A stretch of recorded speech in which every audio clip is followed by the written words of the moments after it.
Hey, what's up guys? It's Tommy. Welcome back to the channel. Got this delicious pineapple White Claw. Don't hate. I know you guys have tried it before or tried a White Claw, drank a White Claw before. Don't hate. Whatever. It's the wife's. I like the flavor. Got the dog here in the shop. If this new tripod I got from Amazon starts shaking, it's because of him. And yeah, I broke down and got a tripod like I was talking about in the last video on Tuesday. And it was only 23 bucks or something like that off of Amazon. Pretty happy with it. We'll see how it does. Hopefully it helps me out in these videos. But again, I'm not professional at film shooting. So we're gonna learn as we go. Today's topic, should I get into an automotive school, or should I go to technical college? Yes and no. A little background, I don't think I said it in my intro video to this channel, but before I got into industry and the first couple of years I was in the field, I did go through the Applied Sciences Associate's degree in Automotive Technology. It's a 2-year associate's degree. It didn't take me 2 years. It took me 4 years to do because I was doing it part-time. Some guys do it full-time. But it was a cheap alternative. At the time, this is back in 2012 to 2014, I think I was paying about $250 to $300 a credit, and it doesn't seem a lot, but there's a lot of classes that you need to take, and not so many classes you have to take on the general education side, but there's a lot of automotive classes. So anyway, I was going sometimes full time during the day, and then majority of the classes were actually at night when I got off of work. And at that time, I was working at the Mercedes-Benz BMW shop, and I was working from 8 a.m. to 6 p.m. I'd get off a little early to make it over there at school, but funny enough, the owner of the company was actually the automotive electrical class instructor at one of the other campus locations. So he really pushed us to get our education, kept us on top of making sure we went to school, and also making sure that we got our ASEs. But yeah, so should you go? Well, I said yes and no. I can't really speak for the big name guys like UTI, Wyotech, was it Lincoln Tech, and some of the other ones, some of the bigger name ones. I can only speak from friends' experiences and also co-workers' experiences. And what I have found is that at those big schools, they spent a whole lot of money, and not just the school itself, but also boarding. That they were taking out loans that amounted to the same price as what, probably what my wife spent just for 4 years in undergrad. A little less than that, but they were coming out with like $25,000 to $30,000 loans, student loans, after they graduated. And the most of them that I know never went to a specialty school or a manufacturer specific program. I think I met a couple that did the GM ASEP program, But, you know, the one buddy that I had when I was going to school went to Autotech, and he was working at a local Ford dealer, and he was saying that, you know, Autotech, it was just a waste of time. Like, he said the instructors really didn't care, and they weren't really full-heartedly teaching. But that could have been because he's also telling me that a lot of the students were slackers and just goofed off, and it was one big party there. So I guess it's all about what you put into it. And I don't want to speak bad about those programs because they do have some nice, it looks like some nice facilities. And also, you know, it's nice that they have links with a whole array of manufacturers. So I don't want to give false pretense to them. But, you know, besides that, guys, look at your area and look at the local community college. See if it has an automotive program.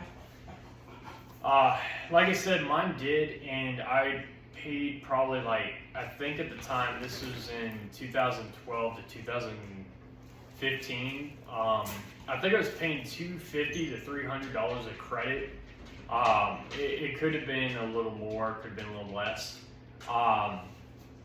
But, you know, they had me do my core curriculum, which was like math, and I had to do some literature, some physics.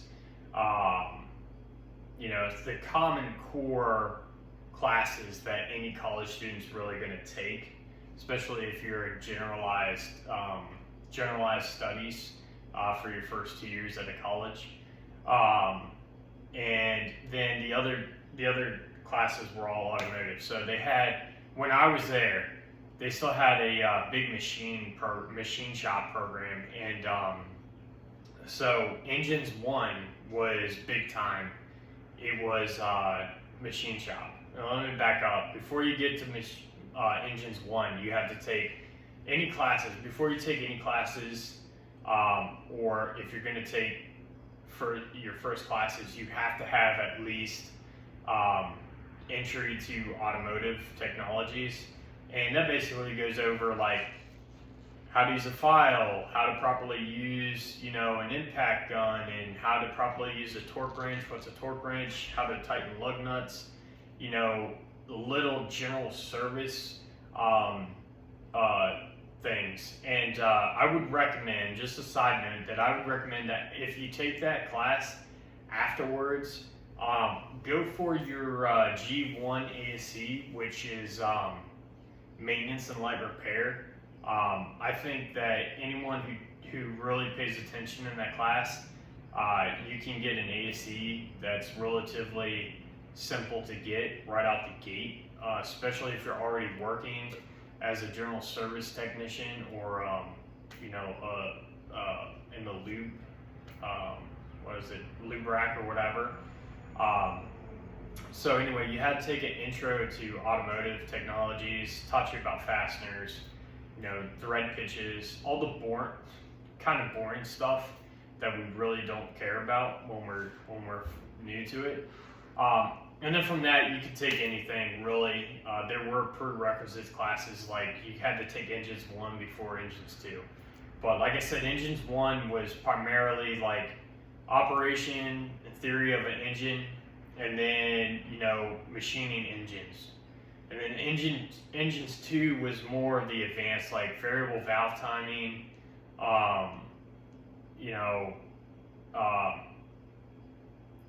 light repair, like how to replace water pumps and stuff like that. And they had a good mixture. Each class was about, each class was 2 hours. So typically it was about 45 to an hour of lecture in classroom, and then the rest of the time was out in the shop and hands-on. And you had these worksheets, task lists that you had to check off throughout the year. Again, it was like remove and replace water pump, remove and replace power steering rack, replace shocks, break down a tire, mount a tire, balance a tire, stuff like that. And you had to get a certain amount checked off before the final exam. And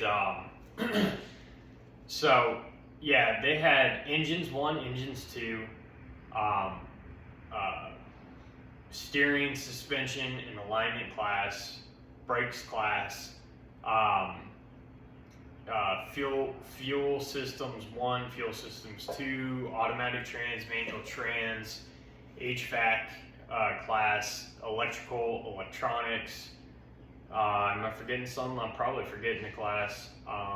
But yeah, you had to take all those classes. And I would say that some downsides were, one, because there was a lot of kids from different backgrounds, there was a lot of theft.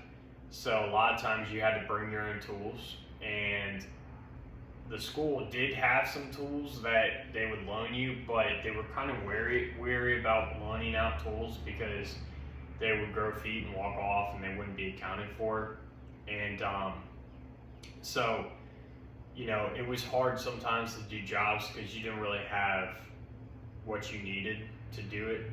The other thing is that when it came to class time or shop time, a lot of kids bounced. They would go up to like Wendy's or 7-Eleven or Chipotle or something like that, where they would just leave class. And it kind of, not that that impacts you, but you can get caught up in that, and it's very easy to.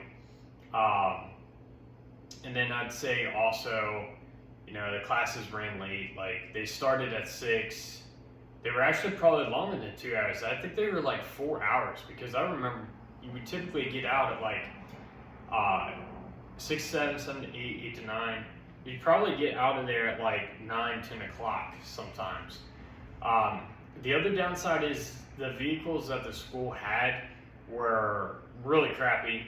The typical like 99 Honda Civic that had the damn intermediate shaft for the steering column removed, the bolt taken out, removed like 100 million times, and so it was stripped out, and stuff was missing and whatnot. So that was frustrating. Volkswagen had partnered with us back in 2015 and donated like an EOS and some Audi V8s or V6 engines for demonstration purposes. Some Jettas, some SU, like a Touareg or something like that, I think. But they would never let us work on that because the idiots during the daytime effed up the EOS convertible top, and so they were like, we're just done with it. Same with the transmissions, automatic trans class. Toyota donated their whatever speed transaxle transmission. These things were brand new, and our teacher would tell us, if I see someone use a hammer on anything to go back together or take something apart, like, you're done for the day. And I remember like people putting their like case assemblies together, and they would just hammer the shit out of like gear sets and like cases to try to just get it to fit and clamp together so that they could be done. I saw we were building an instructor's V8. This was an engines class for, I think, his son-in-law's car or something. And we were like, I think, cleaning the deck of the engine block where the cylinder boards are, and like he told us to he gave us the wheel, the die grinder, and like the wheel and stuff, and he was like, just lightly skim over this. If you see sparks, you're going too fast, too hard.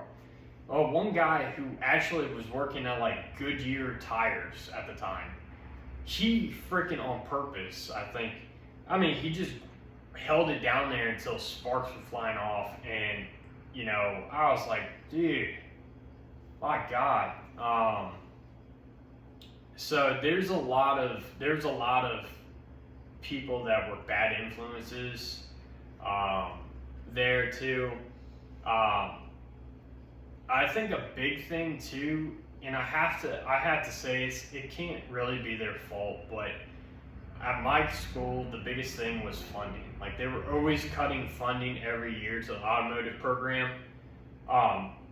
They didn't see value in the trades. They just saw value in the more corporate or white collar majors.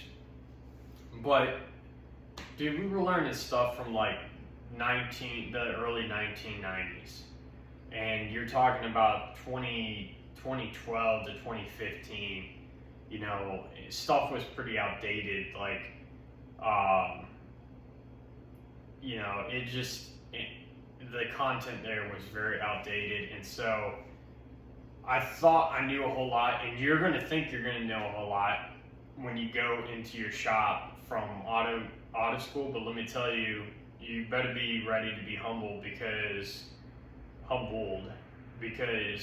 you are going to get your first ticket and you're going to be like, fuck, I don't know actually what I thought I knew.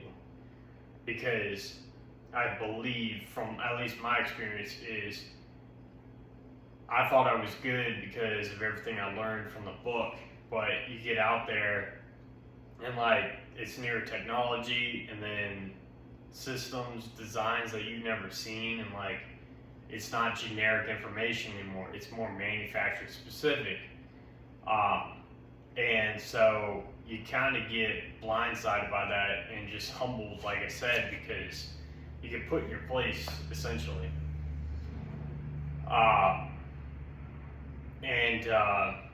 And so that was one thing I have to say. Like, the textbook does a decent job of doing what it's doing, but it doesn't fully prepare you. And I don't know if like the big technical schools are the same way. But yeah, I would definitely say the local community colleges are cheaper. It's more at your own pace, your own time. You may not even have to worry about, you know, boarding, because you could be able to live at home with your parents or roommates or whatever, and commute to work or commute to school. And then again, you can have a job. And also another downside to community college, and it depends where you go. I've actually seen quite a few community college lately across the country that had more programs, but my school got rid of the Ford Asset. I think it was a Ford Asset program, and all they had left was a GM ASAP program, where you work they hire you on at a GM dealer, and then you would work at a GM dealer, and then you would have a period of time when you went to class that was focused, on GM only, and it actually certified you as a GM technician. And then you would, after the period of time that you went to school for GM class, then you would go back and work, you know, a month or two at the dealer, come back, do it that way. But then as soon as you graduated, you know, you're, I don't want to say GM Master Tech, but you're a GM certified technician with working experience and classroom experience. And so it really sets you up, or it can set you up to be very successful, I think. The best one that I think I wish that I would have had the opportunity to go to, if I would have learned how much I would have loved this manufacturer, was BMW STEP program. Although I have heard it's very difficult to get into the STEP program, because you have to go to one of the big schools or a school that is partnered with BMW, and you have to carry a 4 GPA, 4.0 GPA, and there's a whole application process. They have to like you and whatnot. So that's what I've heard. If you're prior military, go for the BMW STEP program, man, because there's no other manufacturer that I know that is really partnering up with veterans or military personnel to provide them that technical training like BMW is. And I know of a guy that he's out of the automotive field, but he served in the Marine Corps for a few years, got out on the GI Bill and got accepted to BMW STEP program. I think it was down in North Carolina where he was stationed, and came out BMW certified technician, got hired on immediately to a dealer in the area, and he rose through the ranks at BMW. Very intelligent technician, but just got burned out, and now he's doing like cyber security. So a lot of people are doing that now, like getting out of automotive altogether. But yeah, that's one thing that the big schools have that would be awesome. I would have loved to have done something like that, like BMW STEP or Mercedes-Benz, whatever it was. But you know, do you have to go to school? No. I mean, there's plenty of, unfortunately, there's plenty of shops that, one, don't care about any ASCs if you have them or not. Two, you know, they could care less if you have a 2-year associate's degree to a community college for automotive. Some do care about that, some of them don't. A majority of them don't.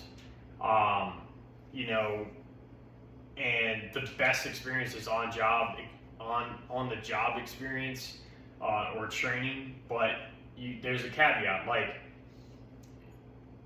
since you're young, you could go and work for a shop that's going to teach you, but they could very well teach you very, very, very bad habits, and you may not know that because you don't know anything, right?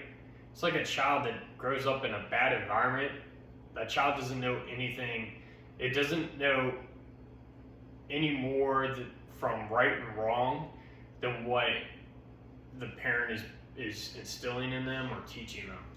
And so, kind of like children, like young apprentices or technicians, can also be steered in that way of learning bad habits. And so if you go to a next shop, you know, they could be like, dude, where'd you learn that? Like, that's terrible practice. Like, you shouldn't even be doing that. Like, that's unethical or unprofessional. And so it may cause some problems. So you have to be careful on like who you're going to apply to. Like, you should always be careful, but you know, do some research. Try to talk to technicians that have, you know, either worked there or do work there.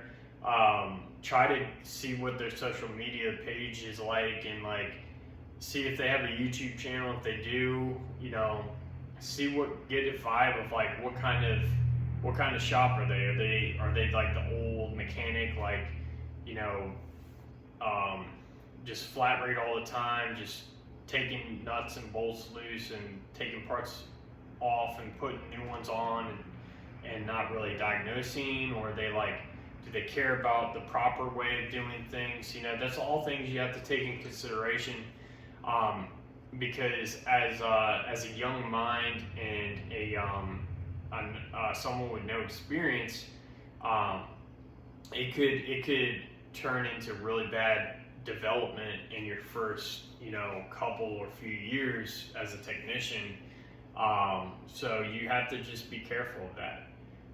But you know, like I said, I learned so much from on-the-job training, more so than I think I learned from school. But don't get me wrong, school did help me in a way. And funny story is, this is a positive too that could help you. I was trying to get into the field, and I was trying to look for apprenticeship programs at local dealers and whatnot. And at the time, I was really focused on Audi, and no dealership in my area would take on apprentices unless they had 2 years experience. So I'm like, well, how am I supposed to get 2 years experience if you don't hire anyone without experience? And like, that's very frustrating, you know? And so I was going to school, and at that time I was in electrical class, and I believe I said at the beginning of this video that the owner of the previous shop I worked at was the electrical instructor at another campus. Well, I was going to that campus, and I happened to be in his class. Didn't know he owned a shop until, the first couple weeks, because he was introducing himself and talking. And I just remember that he'd come in and tell stories about when he worked at Mercedes-Benz dealership. He worked there for 25 years or something like that. And he was always proud about BMW, and then he's talking about his own shop and how they run things. And I really loved that and gravitated towards his stories and his experiences and whatnot. And it drew this fantasy land in my mind. So I asked him, because I had wrote up a resume trying to get into an apprenticeship program, and I said, Mar, man, I really want to get into this career or into this field, and I want to get into an apprenticeship program, but everyone's like, you have to have minimum of 2 years experience before they hire you. And how am I supposed to get hired if I don't have any experience? And he said, well, just go to them and tell them you've been going to community college, da da da da da. And so anyway, I said, hey, well, since you're a business owner, could I send you my resume, and could you go over it and just give me some pointers, what you think is good, what I need to work on, what I need to change? And he's like, absolutely. So the next class, I gave him my resume. He took it and he looked over it, and I think there was one line that he said, just fix, and it was I think it was just a grammatical error. So I fixed it, and then, he was like, I really liked your resume. That's a good resume. And so I was feeling confident and all. And then I think it was exam day. It was the end of the semester, end of the class. We took our final exam, and I finished up and turned in my test, and he said, hey, do you have some time? Could you wait around until the last guy's finished and talk to me? And I said, yeah, sure, because I think it was on a Saturday, and so I stayed after the last guy took his exam, and he was like, hey man, he gave me his business card. He said, you know what, I can see that you have a lot of potential and that you're a driven kid, and I want to give you an opportunity. He said, on Monday, can you go by my shop in Manassas and sit down and talk to a service advisor for an interview? And I did. Anyway, long story short, it ended up me getting hired and working for Mar a little over 4 years. And man, it was a hard experience, but I learned so much from it. And it set me up so well in my career that I am very thankful for him giving me that chance. And that's all you need, is someone who's willing to give you that chance. But you have to remember that you have to be willing to respect their time and be willing to work and learn. You have to be hungry to learn, and you have to want to do the work. Because if not, I had an apprentice, two apprentices that just showed no interest, and it wasn't worth keeping them on. Like it's like, dude, you haven't progressed. Like, you're not showing any interest. Like, we got to cut ties, kind of thing. So that's all I'm gonna say, guys. Is like, I would say community, like, go to your local community college to see if they have a program. Don't waste a whole bunch of money to go to some fancy school, unless there's a program you really want to get into. But be realistic and understand that a lot of people are probably applying for that same manufacturer-specific program, and just be wary of, like, what that means academically. Like, you have to carry a certain GPA, and you have to, show X, Y, Z. So anyway, that was just my experience and my take on the question of, should I spend the money and go to tech school or not? So I hope this video helps you guys and gives you some words of wisdom. If you have any questions, comment below. I'd love to comment and provide more information, if I can, to your guys' questions. And I'll see you on the next video. All right, guys. See ya.